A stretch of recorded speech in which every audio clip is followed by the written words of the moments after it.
T'avançais tranquille. Peut-être pas sur une autoroute 5 étoiles, mais au moins, t'avais un cap, un plan.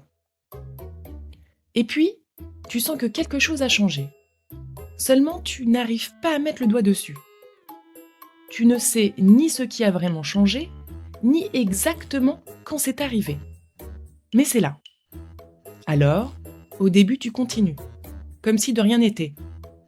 Parce que c'est ce que tu faisais hier, avant-hier et tous les jours avant ça. Parce qu'au final, c'est ce que tu connais. Mais, petit à petit, ce qui était familier commence à perdre de son sens. Accroche-toi, ta vie est en train de prendre un virage et la route sous tes pieds s'estompe peu à peu. Bienvenue dans Virage de vie, le podcast qui t'accompagne quand tout est flou et que tu sens qu'il est temps d'avancer. Moi, c'est Noémie et aujourd'hui, je t'accompagne dans un moment que tu connais peut-être. Ce moment où tout semble encore à sa place, mais où plus rien ne sonne vraiment juste. Épisode 1, accroche-toi, la vie prend un virage, perte de repères en route. La première fois que j'ai perdu tous mes repères, je ne l'ai pas forcément vu venir. Je me lève un matin comme d'habitude. Je prépare mon café, tout semble normal. Et pourtant, il y a un truc. Un truc imperceptible. Comme si ce que je voyais était identique à la veille, mais mon regard, lui, avait changé. Comme si la vie avait changé de fréquence et que moi, je captais encore l'ancienne sans comprendre. Et il y a cette sensation étrange. Un flottement. Je ne suis pas tout à fait ici, ni complètement ailleurs. Peut-être que tu l'as déjà senti toi aussi, ce moment où, à l'extérieur, tout a l'air normal, mais à l'intérieur, quelque chose ne colle plus. Ce moment où les repères s'effacent, où ce qui semblait évident devient incertain. Et là, malgré toi, une question surgit. Qu'est-ce que je fais avec ça maintenant ? Et soyons honnêtes, il n'y a pas de bouton reset dans la vie, pas de message qui s'affiche sur ton écran pour te prévenir « Veuillez patienter, mise à jour des repères en cours ». Alors on fait quoi ? On attend que la route réapparaisse comme par magie ? Ou on se met en mouvement, même sans voir très clair ? C'est ce qu'on va explorer ensemble aujourd'hui. Parfois on reste là, coincé entre un avant qui ne fait plus sens, une envie qui s'estompe, une certitude qui vacille, et un après qu'on ne voit pas encore.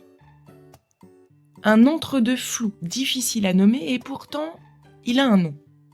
Perte de repères. Il peut y avoir différentes façons de traverser ce moment-là. Peut-être que tu te reconnaîtras dans l'un de ces ressentis. Écoute et sens ce qui résonne pour toi, là, maintenant. Te reconnais-tu plutôt dans le chercheur en stand-by ? Tu sens que ça bouge, mais tu attends encore le déclic pour agir. Le réflexe du connu, tu poursuis un chemin qui ne fait plus vraiment sens, mais qui reste rassurant parce qu'il t'est familier. Ou l'intuitif en mouvement, tu n'as pas les réponses, mais tu fais quand même un pas en écoutant ce que ça t'apprend. Et souvent, quand on vit ces moments-là, on ne s'autorise pas vraiment à être dans l'entre-deux. Alors, au lieu d'accueillir le flou, on se met la pression. On se dit qu'on devrait déjà tout savoir, avoir la réponse, un cap, une clarté. Mais, et si ce moment d'incertitude était là non pas pour te freiner, mais pour t'inviter à regarder autrement ? Et si la clarté ne venait pas avant le mouvement, mais avec le mouvement ? Parce qu'au fond, ce n'est pas toujours en attendant une réponse claire que les choses avancent. Parfois, c'est en faisant un tout petit pas qu'on crée juste assez d'espace pour que quelque chose s'éclaire. Alors, au lieu de te demander comment retrouver ce que j'ai perdu, essaie plutôt quel petit pas je peux faire aujourd'hui, juste pour voir si ça me remet un peu en mouvement. Ce pas, c'est peut-être pas la solution, mais c'est un point d'appui. Et peut-être que la vraie compétence à cultiver, ce n'est pas de toujours savoir où tu vas, mais d'apprendre à avancer, même quand tu n'y vois plus rien. Si tu es toujours avec moi, j'aimerais t'emmener un cran plus loin. Te proposer une pause, un moment pour toi. Pas pour tout comprendre, mais pour sentir. Juste ça, sentir. Cet exercice est simple. Il passe par l'imaginaire. Et l'imaginaire, c'est pas juste une évasion. C'est un langage. C'est une manière de se parler à soi, de ressentir autrement, d'écouter ce qui se passe en nous, de se décoder sans mentaliser. Alors on y va. Ferme les yeux si tu peux, ou fixe un point. Repense à un moment où tout semblait normal. Et puis, un petit quelque chose a changé. Peut-être une conversation qui t'a bousculé, une envie qui n'est plus tout à fait là, ou une certitude qui a vacillé. Ce quelque chose qui jusque-là faisait sens, mais qui aujourd'hui ne sonne plus tout à fait juste.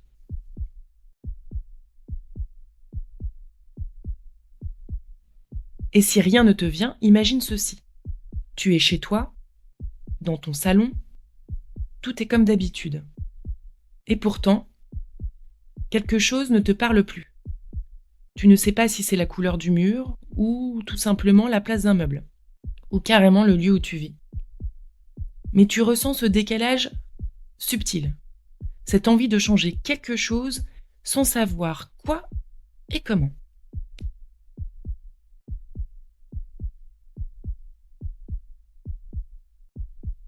Et maintenant, imagine que ce ressenti peut s'exprimer. Prends le temps d'écouter et vois ce qui résonne le plus pour toi. Qu'est-ce qu'il te dirait ? Je ne me sens pas en sécurité dans ce flou, j'ai besoin de repères. C'est inconfortable, mais je sens qu'il y a quelque chose à entendre. Ou, je suis un peu perdu, j'aurais besoin d'une carte, d'une aide. Une fois que tu as choisi, laisse venir une image, un mot, un geste, sans chercher à comprendre tout de suite. Juste accueille. Et si maintenant tu regardais cette impression que plus rien ne colle vraiment sous un autre angle ? Voici 3 façons de voir ce moment autrement. Choisis celle qui te parle le plus là, maintenant, et observe ce qui se passe. Te retrouves-tu plutôt dans le regard de l'explorateur, je ne sais pas où je vais, mais j'ai envie de découvrir, le regard du créateur, et si je pouvais redessiner la carte pas à pas, pourquoi pas, ou le regard du philosophe, et si ce flou avait quelque chose à m'apprendre sur moi. Et si maintenant tu passais de la réflexion à la pratique ? J'ai un petit exercice tout simple pour toi. Un petit pas qui te met en mouvement, même si tu n'y vois toujours pas clair. Mais ce pas, c'est toi qui le choisis. Voici quelques idées. Choisis-en une et teste-la dans les prochaines 24 heures. Avec curiosité et pourquoi pas un peu de légèreté aussi, juste pour voir ce que ça fait.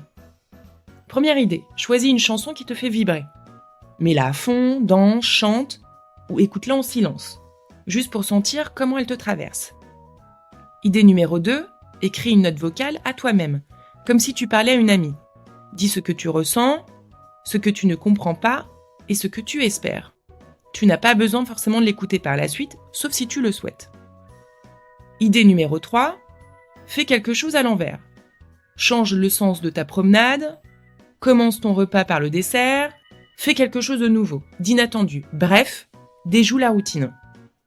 Idée numéro 4, trouve un objet chez toi que tu n'as pas regardé depuis longtemps. Prends-le, observe-le, manipule-le. Et demande-toi pourquoi je le garde encore. Enfin, idée numéro 5, écris une phrase que tu n'oserais pas dire à haute voix. Pas pour l'envoyer, juste pour te l'avouer. Parce qu'au fond, ce n'est pas le pas lui-même qui est important, c'est le fait que, pour la première fois, c'est toi qui choisis où poser ton pied. Et si tu ne sais pas encore où poser ton pied, je te recommande le TED Talk de Tim Ferriss, F-E-2-R-I-2-S. Why you should define your fears instead of your goals. Les sous-titres sont disponibles bien évidemment en français.